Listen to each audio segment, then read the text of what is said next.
one of the guys I was trying to discuss this with, whose specialty is the spinal cord, and they focus that mainly for injuries in the spinal cord, but so they might work on certain lab animals, and some of those animals even don't have a brain, right? There's no head, whatever it might be. But still, what they found in certain cats with this is that the breathing would work just from the activity down here, see? And even if you manage that yourself, enough movement, you kind of affect how the breath could work. And a lot of our practice is guiding the exhale from there, controlling it there for the inhale. Think about that, right? Which again is direct influence on Kanda zone, okay? Dantian, Hara, etc. And so what is hypothesized even in that small community scientifically is that there's a center there that has an influence on the actual breath. Though the actual unit for it has been discovered in the brainstem. So what we kind of come back to, and I suppose you could say the ignition of that is this somewhat spiritual process to a certain degree, if we could quantify it like that. And it's kind of almost built into our ancient form, right?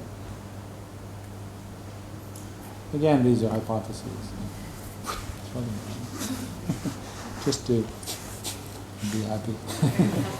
Well, that's the other reason to do Kapalabhati correctly. Think about it, you do it incorrectly, you're like, destroying the whole thing. So be nice below your navel. So, Nadia. What happens if you have surgical incisions, or so there's nerve endings have been, there are no nerve endings and there's less sensation in that zone because of certain incisions, surgeries, and stuff like that? Does that affect, because there's less sensation in that zone on the physical level? So does that affect, getting to the source? Because there's less tone, people have prolapse, people have issues. But you see, based on even what we just did as a description for Kanda, what you're still talking about is something peripheral, right? And you're talking about the nerves that go to the skin or the muscle and the abdomen, which are important because you use them, but and what we're describing there is taking place more centrally, right? But aren't you using those nerves and those muscles to get to the source? Yeah, but even if you've had yourself cut open in that, unless if you live a lifestyle like, then it's a question of, detoxifying, cleaning up, etc. Bring back some activity. So often people think they should have a lot of sensation down here, but just by virtue of it, you won't. You'll have more sensation above your navel because of all the different nerve activity up there. See? So unless the nerve is completely cut, then you would have no control over your pelvic floor, vaginal region, etc. Right? So and that nerve area is actually parasympathetic, by the way. So because this takes place more centrally, and the point he's also making is you're taking care of your health, so you're taking care of surface things, state of organs, health, inner balance, but the real work goes on centrally. But I thought that the way to access that center is through the superficial, skin, muscle, nerves. Yeah. And if that's been tampered with, is there another way of accessing? You can put your focus. Okay. And could that actually regenerate nerve activity, or, for people who have had surgeries and scars that bring less sensation in the area? There's numbness in the certain areas of the skin. See, the most important, as a practice I'm telling you, in Hatha Yoga, about Kanda is when you are recommended to do Dhyan after when Kumbh period is over. When you are about to start recheck, yes, start about to, and at that time when you give that organic jerk, that is the most important, that is meant for Kanda. When CO2 built up is maximum, and they had in mind, that is why they never recommend that you should apply 3 bandhas together, never. Kumbh Kante Rechakadam. At the end of the Kumbha, the beginning of the Recha, exhalation. Kartavya, it is your duty. Udyanaka, you must exert the Udyan. But not in the beginning. 1, 1, 2, 1, 2, 2, no.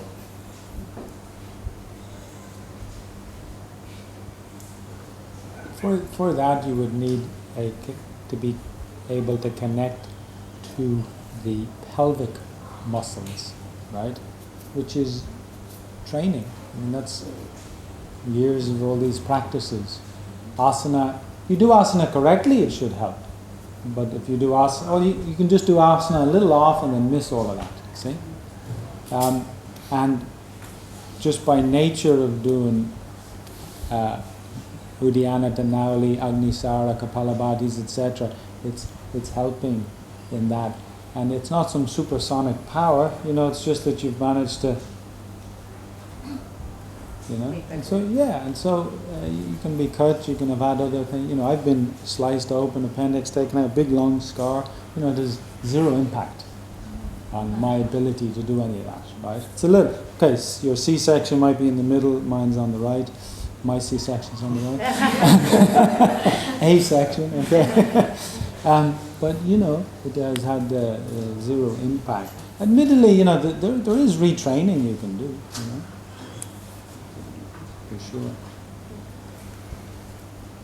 And what they have, there's many neuroscience studies that show, the use of the hand a lot. That area in the brain is actually enlarged. So it'd be interesting to see from us kind of practitioner point of view, the area from my pelvic region in the brain is, so. But no one, that hasn't been looked at really. Okay. Again, let's do that one. Anyway. Ask a question? It's a little bit on that line, but I've been thinking about the process of when you have a baby through the vaginal canal, because you really feel the head pressing kind of towards the back of the sacrum when it comes out. And it seems like the texts are more directed towards male practitioners, because there's never any mention of, not that, I'm just curious. I don't think it would, my practices have come back, but I'm curious as to if there's been any thought to how that would affect some of the nerves. Not having a C-section, but just the regular way. Have you had any discussions? Well, it's very interesting what you bring up, because this sacrum place for me, because what does it mean, sacred bone? It's if you really start to explore it, you'll see it has a slightly more interesting curvature than other species of us. You see what I mean? So there's something there going on.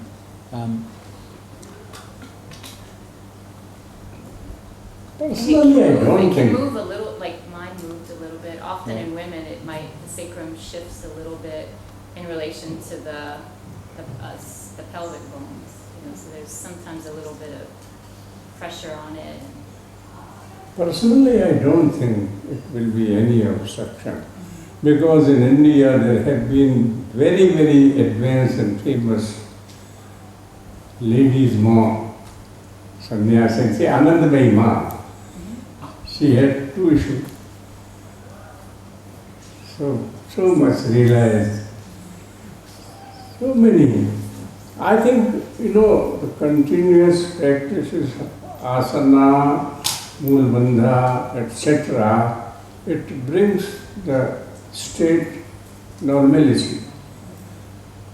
And I don't think it will affect adversely. Yeah, I mean, the body is very plastic, so it Yeah. comes back together quite. And if you've been a practitioner and the baby passes, I mean, just like the organs can come back to place, and you do a few practices for a few months after to aid that. Yeah. And then just by normal living, let's say you're not paying attention so much to how you sit and eat, just the way your gut starts to distend, and that has a huge impact on the nerves, more so I would say. Hence the point back to clean up, clear out kriyas, this area kind of freer, lighter, right? So the pressure is off, so that your focus and practice can channel that, as opposed to just worldly stuff, pushing against it, yeah? Maybe babies free in it. Body has a very great healing capacity. See, the liver comes up with. Personally, I don't think. No, sometimes people ask, these texts seem to refer to men more, which is probably true, especially if they're older. And maybe that was a more custom thing, who knows. But, is there a difference, spiritual potentiality, man, woman? And what he'll always say is, no, it's the same, right? And that was just what he was answering. Yeah. So there's no advantage in being a man, okay?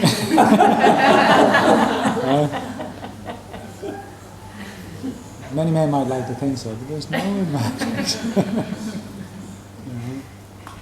Yeah. The very on the contrary, actually, being a man versus being a woman. Do you think that, sometimes when, during childbirth, women, instead of feeling pain, they feel a certain level of ecstasy? Yeah. The orgasmic birth, it's called. Do you think that's touching upon certain areas that we're talking about, which is what's igniting the whole spine in a way where they don't... No, it is altogether different It's a different... concept. Totally. And it's very well represented in the Om is the One. So, this is totally something worldly. That is something where the process is just a process. Oh, up versus down. Yeah. Okay. That is why he has said, Ulti Gang. It is a reverse Ganges, not flowing from high to low, it flows from low to high. Very nicely represented.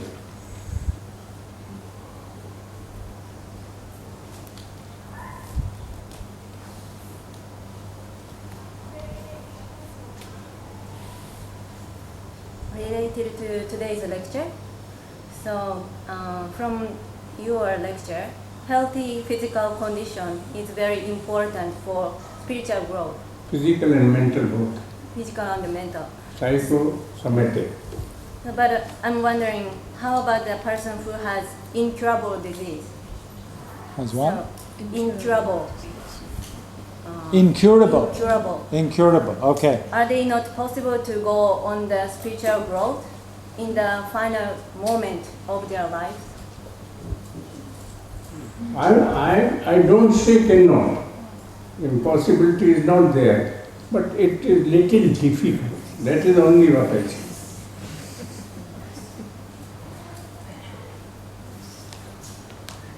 That they can go beyond this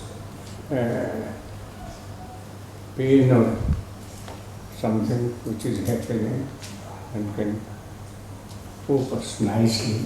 Definitely it will help. Impossibility, nothing is impossible. But only thing that happens is, things are delayed.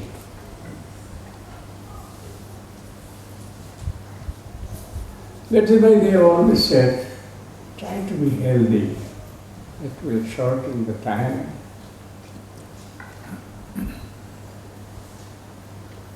And many lifetimes, right? We should Often we think- Dirghakal.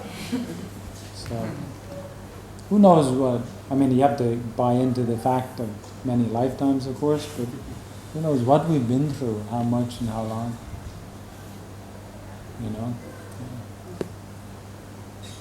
Yeah, Anna. I have a question about diet. Diet. The books mainly tell it should be healthy and moderate. So fish is considered in modern times to be healthy for the body. So, but then could have eating fish have an impact on your pranayama practices or spiritual progress from a ahimsa point of view, from a karmic point of view? Remember one thing. Of course, I don't know the taste of fish. If you read the Ayurveda, they have described nearly 30 types of fish and different effect of the fish. Some increases the pitta, some increases the vata, some are balancing also they have described. So that is to be considered, that knowledge should be obtained, that what they recommend. They have much detail about the meat and the fishing. I have no knowledge of the fish. There's a great Ayurvedic sushi recipe. Sure. Especially for yogi pranayama practitioners. Sashimi too.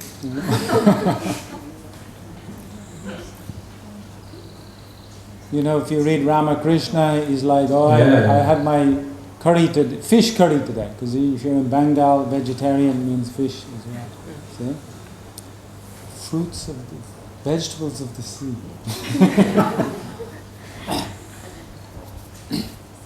They breathe differently. That's how I look at it. Yes, Hilly. One more diet question about wheat. Do you have any recommendations concerning eating wheat? Wheat is sattvic. Yes, but if you have a tendency for constipation. Wheat. If you have a tendency for constipation, would you still recommend wheat? Oh yes, I recommend wheat with ghee.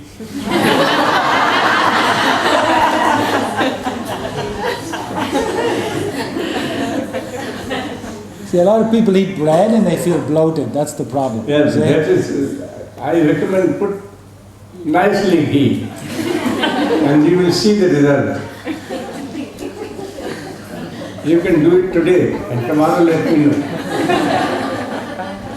But don't you think it comes down to the how the wheat is used? No, that is... Because like chapati is very simple. Grind the wheat, grind the grain. Chapati, just grind the grain, water, boom. Yeah. The problem is all the processed breads and with the with the yeast. but even the grain separate, number of things, or how it's then the gluten issues and all that come up, I think. Because he was bringing up the story with me yesterday of a good friend of mine who actually I went with her together the first time to meet Tawaraji back in the last century, and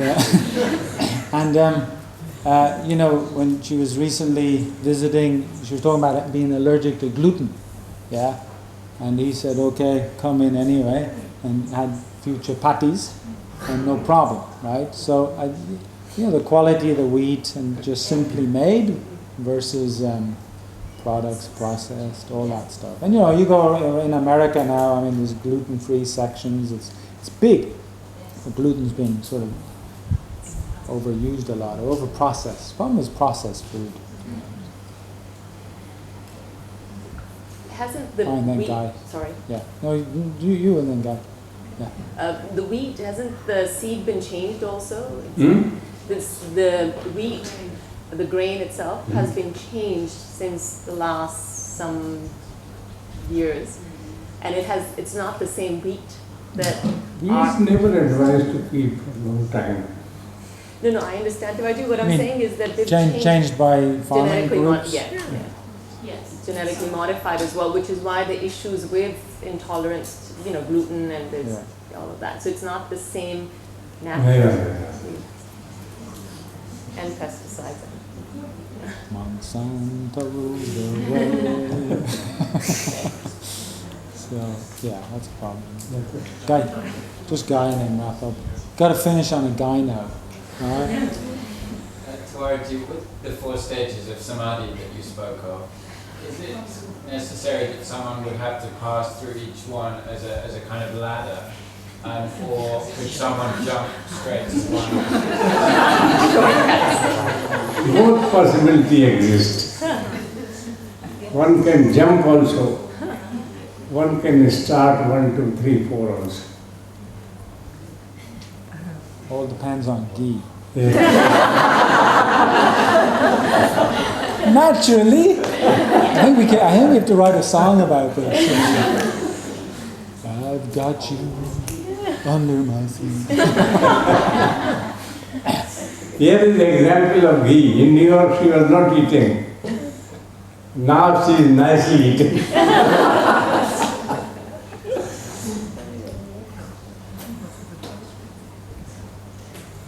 Danny has a quick question. Do you want? I just want to know if would it be better to add food ghee? Is there a limit? Is there a limit on how much ghee to use? Excess of everything is bad. Okay. But there is the example. Well, not of excess. But when other people see it, they think it's excess. How much A lot. I just followed instructions. Okay? But is ghee compatible with all the foods, or we cannot take ghee with some particular foods? Yeah, and somebody else said we should bring this up. Everybody understands the importance of taking ghee, but what should you put ghee on? What should you use it with? Or is there any food that you shouldn't mix it with?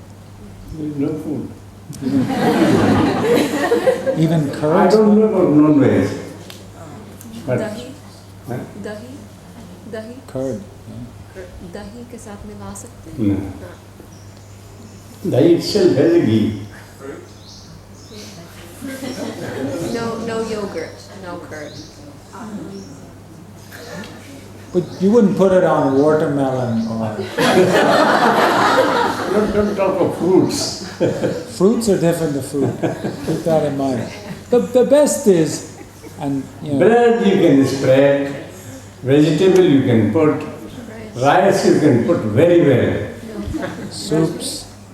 Well, why not? I eat fish and I put it all over the fish. Fish love ghee. Slippy, slimy fishes. They say best on like your savory food, but then you'll see it used in sweet things. Yeah, we prepare certain sweet thing also with the help of ghee. But very scientifically, they say that it slows down the absorption of sugar in the system, so it doesn't throw off the insulin as much. If you do have, fats with sugary stuff, so even fruit, why wouldn't you? Are you referring to a particular paper? One that was out earlier this year? In general, the release of sugar is slowed down if you have it with fats. Yeah, but sugar is not. Sugar's way, I mean, fruits are different. Fructose, yeah. Even though Different fruit, opinion about because there's so much fiber in fruit, it's not like, it's different. And they're broken down Yeah. in the stomach mainly, as opposed to. Western perspective, Ayurveda is different all the time. There was an interesting, at least study I read earlier this year, where the higher, it was comparing a higher take of carbohydrates versus a higher take of saturated fat, which I think they used coconut oil actually, and that the rate of circulating sugars remained much higher based on that carbohydrate